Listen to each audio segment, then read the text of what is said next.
Eh, sorry, tak perasan pula. Okey. Korang pernah dengar tak pasal manusia yang dicipta oleh manusia?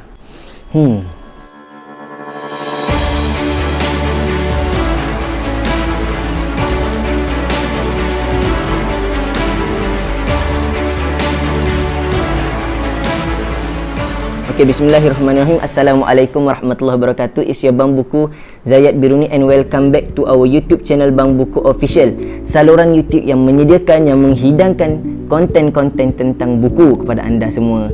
Okay, so first of all aku nak ucapkan terima kasih dekat korang semua yang sudi singgah dekat video kali ni, dan untuk korang yang tak henti-henti support kita orang daripada first video sampailah video yang keempat ni.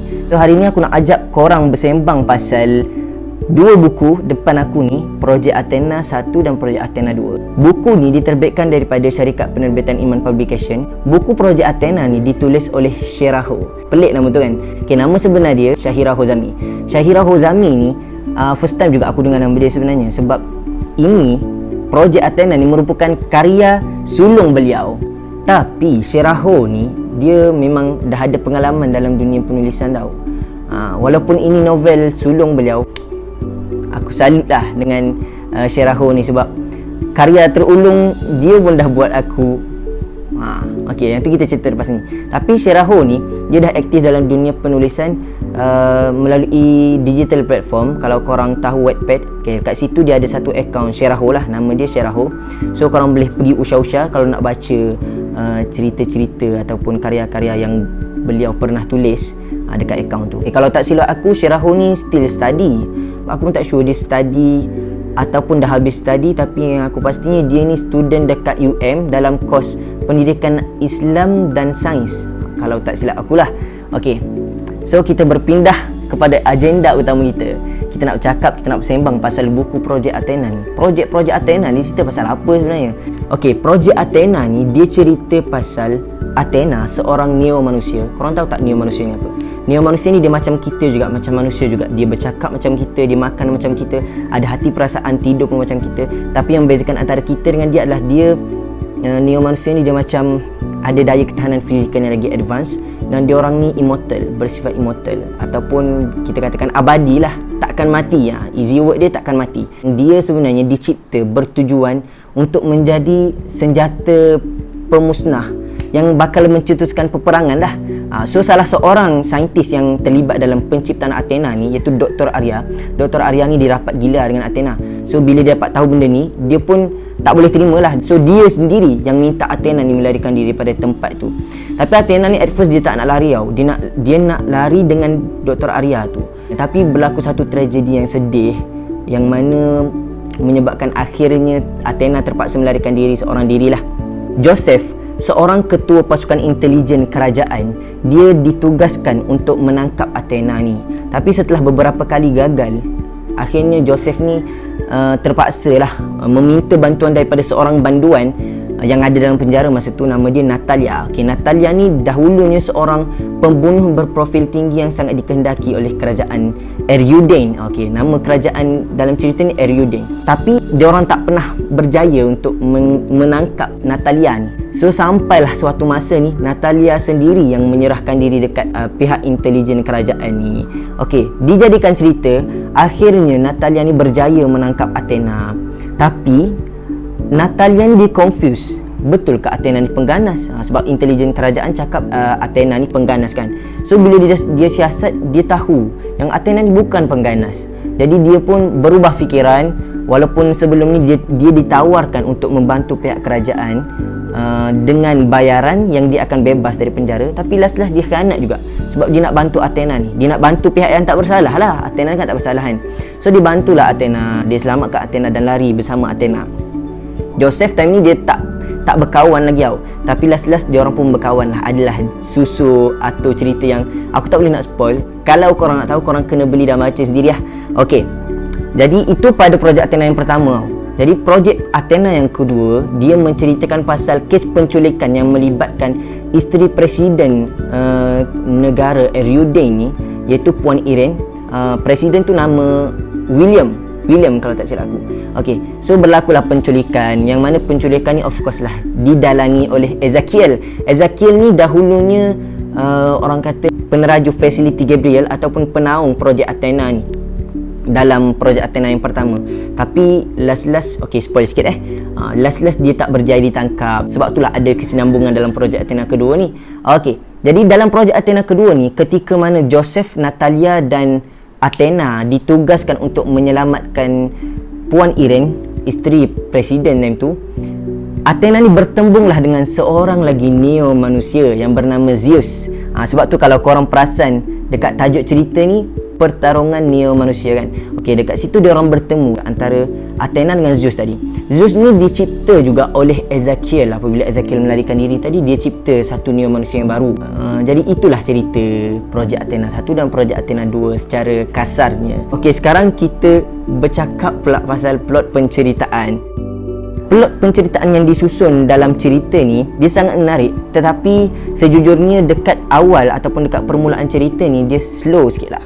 Kenapa slow sikit? Sebab pada permulaan dia banyak menceritakan tentang Athena, latihan harian Athena, dia pergi mendalam benda-benda tu lah. Tapi aku tahu penulis ni kenapa dia nak kasih cerita awal-awal dia macam tu, sebab dia nak suruh kita kenal dengan karakter tu, biar kita hadam macam mana perangai karakter tu, macam mana perangai karakter ni. Graf emosi dalam cerita ni pun aku boleh katakan roller coaster gila. Sebab okey, mungkinlah pada awal tadi aku cakap slow kan, tapi bila dah masuk pertengahan, bila dah masuk kepada climax, korang takkan berhenti-henti macam macam tu, faham? Korang akan ada reaksi-reaksi muka macam tu lah, lebih kurangnya. Kiranya pandailah penulis ni dia menyusun setiap scene tu, setiap message tu sampai betul-betul dalam hati pembaca. Itu dari akulah. Kalau korang jenis hati kering, tak sampai juga rasanya. Okey, gurau je. Okey, sekarang kita bercakap pula pasal watak dan perwatakan ataupun apa orang cakap, character development, perkembangan watak. Okey, dalam cerita ni korang kena kenal first Athena, seorang neo manusia; Natalia, seorang bekas pembunuh; Joseph, seorang ketua anggota intelijen kerajaan; Dr. Arya, salah seorang saintis yang terlibat dalam pembikinan penciptaan Athena ni; Ezekiel, watak antagonis lah. Ezekiel, Zeus, Zeus ni yang neo manusia yang baru tu. Okey, dalam banyak-banyak watak ni, yang paling aku suka watak Natalia tau. Sebab apa? Sebab Natalia ni dia sempoi gila. Dia punya dialog pun, dalam banyak dialog aku memang suka dialog Natalia. Sebab Natalia ni jenis sempoi tau. Dia tak adalah matang sangat, tapi dalam masa yang sama dia punya otak tu bijak lah, otak dia geliga. Natalia jugalah salah satu watak yang melalui perkembangan watak yang aktif tau.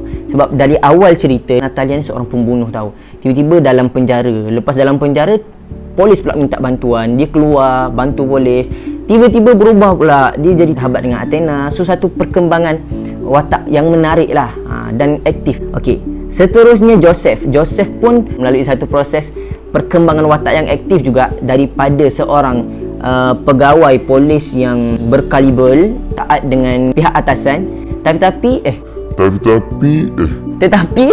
last dia berpaling kerana dia dapat tahulah yang mana baik yang mana jahat kan. Okey, Athena walaupun dia main karakter dalam cerita ni, aku lebih nampak Athena ni sebagai orang cakap mata pembaca tau. Contoh kalau kau dalam dunia projek Athena ni, engkau lah Athena tu. Kenapa tau? Sebab kau akan nampak keadaan sekeliling, keadaan hal ehwal manusia. Macam mana kau nampak Natalia, seorang pembunuh yang ada harapan, macam mana kau nampak Joseph.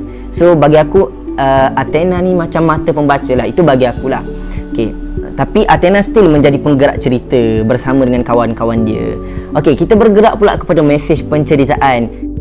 Mesej penceritaan ataupun penyampaian ni aku sukalah. First, memanglah cerita ni dia tak ada orang kata latar belakang Islamik tau. Tapi yang aku suka adalah bila cerita ni dia menyampaikan nilai-nilai Islam tu. Kau faham tak? Dalam ni dia mengetengahkan mesej-mesej Islamik tanpa reveal Islam tu sendiri. Kiranya buku ni dia macam sesuai dekat semua lapisan masyarakat.